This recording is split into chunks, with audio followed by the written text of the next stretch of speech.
Mr. Animal Health. Thank you, Madam Moderator, former neighbor.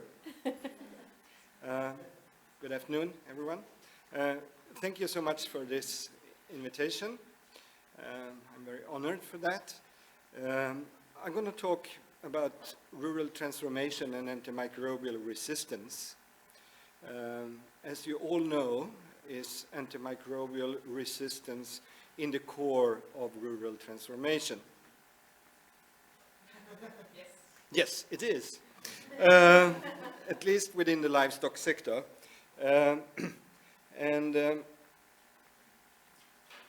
So, yes. I just want to say, you see these small asterisks here, that what I'm doing is totally public funded, your tax money. Some of you are paying tax here. So I'm not funded by the pharmaceutical industry, not the dairy federations, no activist group, NGO, or certification or farmers organization. And I think that is important to disclose when you are discussing policy issues. Before starting this, I want to tell you a little bit what we were doing last year. I and some of you here in the room was on a never-ending tour with our Vice Minister of Agriculture, Madam Elisabeth Bachterman, I think, and talking about livestock in low-income countries and the use of antimicrobials. We had a show in Almedalen on the island of Gotland, on the World Water Week here in Stockholm, and then also the grand finale was on the Committee for Food Security at FAO in, was it in October? September, October? Also, this meeting was chaired by our former ambassador to the FAO, Cecilia Nordin van Gansberg sitting there, and also Ola Möller from SIDA was involved in that, and Kristina Furestam from the Swedish Farmers Federation. So I just want to say that we have promoted this over the last year, very much so. And one person not on these slides, who was doing the backstage job and organizing everything, and who I want really to acknowledge for all her hard work is Madeleine Fogde. I'm not? Okay. So, we get an echo. That was great. That was just the kind of background. So, well, the livestock sector, as most of you know here in this room, is a very large part of agriculture. In Sweden, it contributes to more than 50% of the incomes from the livestock sector. Globally, it's between 30 and 40%. In some countries, in Sahel, for instance, it's over 50% it contributes. And it's extremely diverse. It's extremely diverse. It's mixed with crops. It's pastoralism. It's grazing-based. It's intensive, like pigs and poultry. And this is the distribution of, there's no pointer here? No. Here are the distribution of cows or cattle in the world, pigs, and poultry. This is ducks. So that is just to get you an idea of the distribution of animals over the world. And it contributes to the incomes for almost 1 billion people that are really poor, that are living on less than $2 a day. So what is happening with the livestock sector, the transformation, because it's an important part of the rural landscape? Well, in general, there is increased demand and followed by the increased production. And this is particularly true for poultry and pigs. And poultry, one of the drivers there is, of course, that there are no religious or cultural limitations or so hang-ups. And the largest expansion is seen in East Asia and Southeast Asia. East Asia, please read China. And the drivers here are the increased incomes and also urbanization per se. You know that there's a lot of transformation, rural transformation, in the sense of more and more people moving to cities. Here is the GDP per capita. Here is the meat consumption. Sweden is here, I think. We're eating about 82 kilos of meat every year. And there are cultural differences. You see India, a lot of vegetarians. Japan, a lot of fish. New Zealand and the US and Brazil. But in general, as richer people are, the more meat they do eat. And of course, we who are in this segment of the curve, we are eating unnecessarily too much meat, both for the environment and likely also for our health. However, here it's the opposite situation. We have today about 165 million children that are stunted, that are too short to their age, and also their cognitive development is hampered, and animal source foods are excellent to mitigate that or overcome that. So it's a very diverse situation, as you see. So the short crash course about antimicrobial resistance, or those of you who are Swedish speaking, you can listen to the Swedish radio program Meny from yesterday. And it's my classmate, Kristina Greco from the vet school, I'm a veterinarian, who are saying a lot of wise things there. So, antimicrobial resistance is spread by the microbes, the bacteria, or their genes. And antimicrobial resistance occurs naturally. It happens through gene rearrangement and mutagenesis in the wild, so to say. So this is a natural process. However, the use of antibiotics or misuse of too much antibiotics, that drives this change or drives the emergence of antimicrobial resistance. So as more antimicrobials we are using or antibiotics, as more antimicrobial resistance we do get. And if this antimicrobial resistance happen in a microbe or in a bacteria that is pathogenic are bugs that are creating disease. If it happens in a pathogenic microbe, then we have a problem, because then you cannot cure that person or that animal from the disease. So that's what we fear, and that is these very alarmistic reports coming up that 10 million people will die by 2030 if we are not stopping this development. So, and there is an interchange between human medicine, veterinary medicine, and the environment.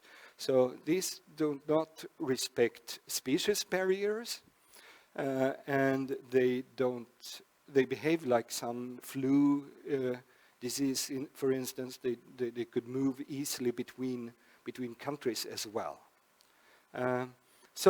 But the relative importance of the different routes of transmissions are unknown. We cannot quantify that, but they are there, so to say.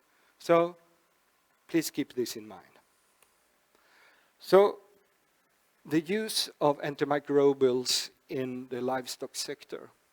This is a paper from 2015 by Thomas van Buckel and my other colleagues, published in in the journal PNAS, which is, those of you who are in science know that this is a very high-profile journal, but still, this is a very rough estimate. But that is the best we do have.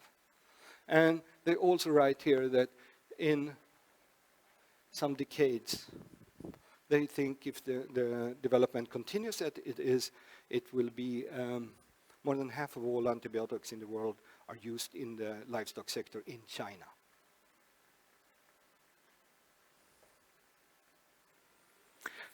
So in the fantastic and nice bubble within the European Union, we have quite good records on this. And maybe some of you have seen this beforehand. Sweden, we have the lowest use of antimicrobials in the whole European Union. The worst ones are Spain, Italy, and Cyprus, and Germany, France, Belgium, Portugal, Poland, and so on. And there are also data about the resistance situation, and Sweden is very well off when it comes to the resistance also. But the good thing is that in Sweden also we have a good productivity when it comes in the pig sector, for instance. Then in relation to human medicine, as I said, 100% here is all antibiotics in the world, or in all sectors, both human medicine and veterinary medicine. In the world, it's estimated to be about 50. US, this is data from the FDA, so that should be true. It's 70% of all antibiotics in the US are used in the livestock sector. In Sweden, it's 15%. That's quite impressive, that just 15% of all antibiotics in Sweden are within the livestock sector. So how could this be? We had a ban of antimicrobials as feed additives in 1986, and it's on the farmers' initiative. It's not the government, it was the farmers. And they felt the pressure or a fear from the consumer side that this should be some unnatural stuff in the animals and so. So it was not really the antimicrobial resistance, it was the use of antimicrobials as such in the animal sector. Because some countries use antimicrobial in the feed for the growing animals, and they grow better if they have a small amount of antibiotics in the feed. In 1995, we joined the European Union, and there was a governmental report on the antimicrobial and feed additives in 1977. And this is one of the very few Swedish SOUs that I think it's the only one that is only in English. So it was a way, otherwise these surveys are done in Swedish, but it was a way to put forward within the European Union the lobbying work to get the whole European Union on board for this concept to ban antimicrobials as feed additives. And it took some years, and in 2006 that happened. And the success factors in Sweden, I think, we had well-organized farmers and a well-developed and present public sector. It's tight cooperation there. SDG number 17, partnership. Okay, I thought you were about to throw me out. No. So I think this was very important, this kind of cooperation, without any further political assessments. But if you compare the situation in many other countries, it's quite different, I would say. So, and this was the ideal situation in our bubble here in the north of Europe. But in low and middle income countries then, we have to acknowledge that antimicrobials are good for animal health. I mean, antimicrobials are not per se bad. It's a very good thing to cure sick animals and sick humans. And it promotes then, or helps the animal source food production, which is good for a large proportion of the global population. Human nutrition, that's the key element here, and also for livelihood and economic development. And there we come back to the rural transformation, because livestock production is one of the easiest and quickest way for rural people, if they could access markets. That's the fastest way to get cash, really, together with fruits and some legumes and so on. And as you know, or some of you know, their action plans and regulations are around, and there is this tremendous force or activity around this since September last year, when on the UN General Assembly gave a task to the World Health Organization, the World Animal Health Organization, and the FAO to tripartite activity to come up with suggestions how to move forward. They was getting 1 year for this, and so there's a lot of political activities and awareness on the political levels now around the world. But when institutions and governments are weak, as they unfortunately often are in low income countries, also middle income countries with emerging economies and so, or other alternatives or alternative incentives needed for the livestock to change the use of antimicrobials. In Sweden we can make laws and we can enforce laws and and we can subsidize and so. But if you don't have strong institutions, if you don't have tax money to modulate with, this is very difficult. It will be just another declaration and then put in the shelf in some governmental office somewhere. So here I try to do this conceptually. I hope it will work. The red circle here is animal production. Consider a number of eggs or something like that, or some kilos of beef.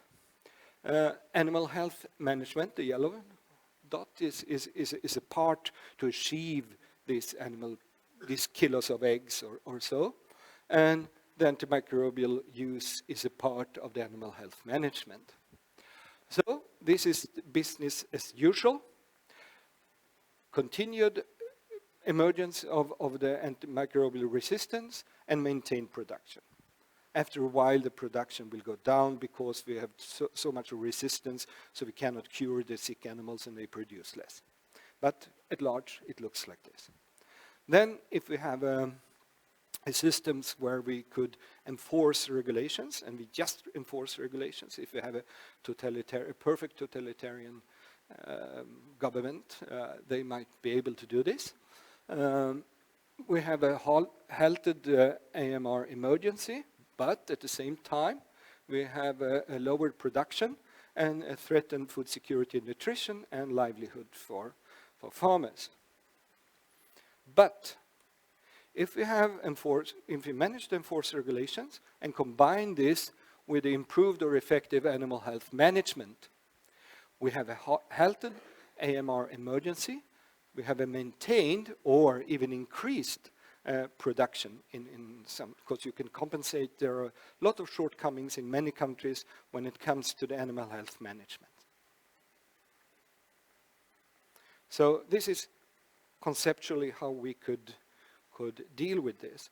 And if we look into this blue dot, how do we deal with that? How do we lower the antimicrobial use of antimicrobials from a non-rational use to what we call an effective use? So this is the antimicrobial use.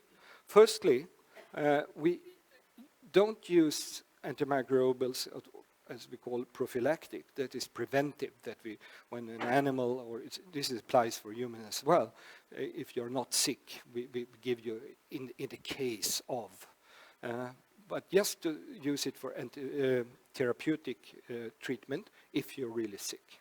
That is number one. This is not really priorities, but number two, don't use antibiotics critically for humans. I think that makes sense. There is certain groups of antibiotics that we should really, really reserve for human use only, I think. Because I have my personal standpoint is that human life is more important than animal life. I know that there are people out there in the society that are thinking that we're equal, but I don't think so.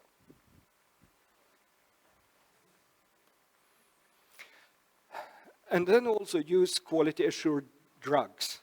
In many countries, as you know, there are fake drugs, there are weak drugs, they're saying so and so many milligrams on the box, but that is not true. It's fake ones.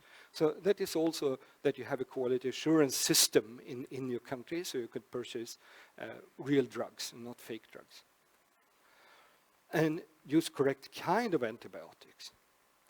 I mean, many also Swedish physicians sometimes and Swedish veterinarians, if you have a viral infection, for instance, antibiotics don't help for viruses. If you get a cold, antibiotics doesn't help for that, but you say, oh, well. And then also there are different kind of bacteria that are sensitive to different kind of antibiotics. So it's important to use it in a correct way. And another part of that is to have the right length of treatment and not just one day. You have to have maybe 5 days of treatment and also the correct dosing and not just playing around with this. And this is a lot of shortcomings in many environments that people are behaving like that. And finally, not only the flock treatment, you identify instead the sick animal and take that aside and treat that one and not treating the whole herd, because then you reduce the amount of antibiotics. So, and I think the priority here is very contextualized. You have to think one model doesn't fit all, and also the shrinking I was showing here is purely conceptual. I cannot. And I think the amount, how much you reduce for each of these steps, it's also very contextualized. So that is just the principle. So we deal with the concept that prevention is better than cure.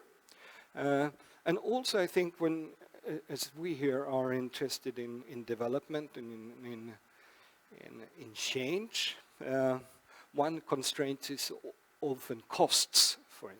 Of course.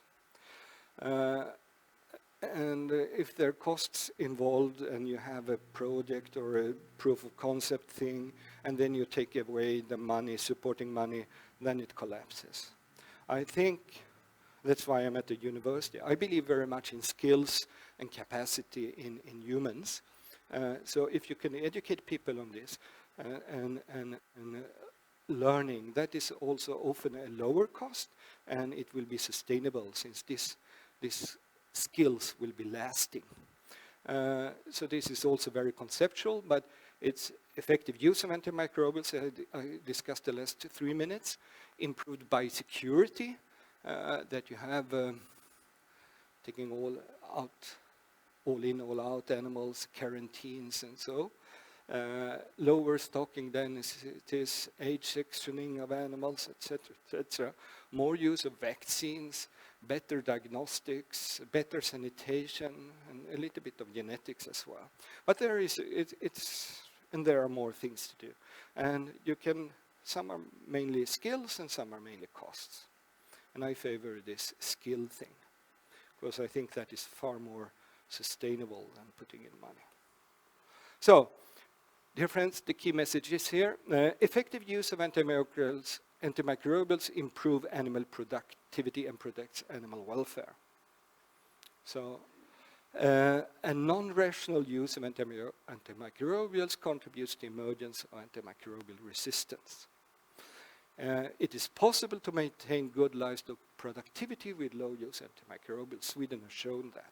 Of course, I know that the conditions are very different here from a pig herd in Cambodia or wherever. But the proof of concept is there. Regulations of antimicrobial use are important, but not enough. particularly in a global context. And the mitigation of antimicrobial resistance is a public goods, since it's not the farmer or the producer itself that are getting hurt, it's the society, and it's a true one world, one health issue between human medicine, environment, veterinary medicine, cross borders, and so on. And I forgot to say one thing about these fundamentals, and that is that you are not afraid, as a consumer, you should not be afraid of the residues that you're getting antibiotics into your system, and there you get resistance. It's the way how we rear and keep animals and use antibiotics. That is what is the fear. That is what is driving the emergence of antimicrobial resistance. And this is a very tough or pedagogic challenging message to put forward. But those of you who are Swedish speaking, I think that was very well sorted out in this radio program I was referring to in the very beginning. And those of you who are very interested in this, you could find it's one chapter on this in this booklet from the Swedish FAO committee, and you can find it at the Swedish governmental office's website. I have some 5 copies for those of you who are extra interested. This is just to get the field experience here, or impression. This is from the periphery of Phnom Penh in Cambodia, where mine and Elisabeth Lindahl's colleague Gunilla Ström is just conducting a study. She started on Monday, our second antimicrobial resistance study in Cambodia. So it's not just only blah, blah, blah, blah. It's on the ground, I can assure you. So thank you very much for your attention.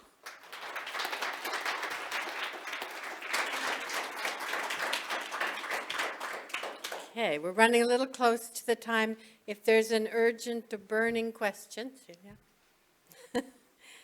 And let me thank you for using all those big words, but explaining them in a way that even I could understand. Oh, yeah. I appreciate it. I hate to look. You're so humble. Yeah. You know, Thank ignorant. you, Yeah. Ulfa. I just wanted to add that, for instance, for David Jevert, it might be interesting to look at the World Bank's report about drug-resistant infections, where it is said that working to reduce and mitigate AMR is one of the absolutely best investments you can do.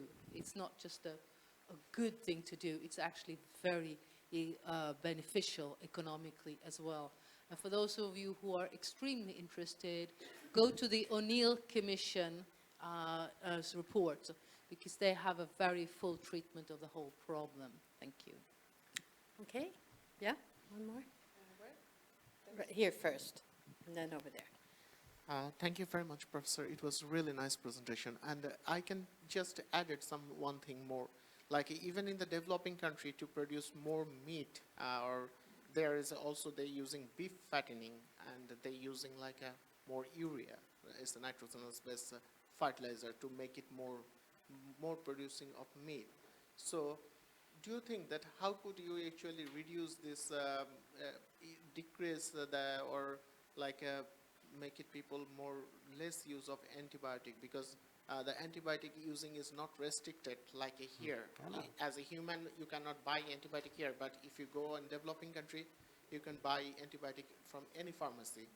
And I read a news that even the people, they're already using 5th generation antibiotic in the developing countries. So the even human beings are more resistant nowadays.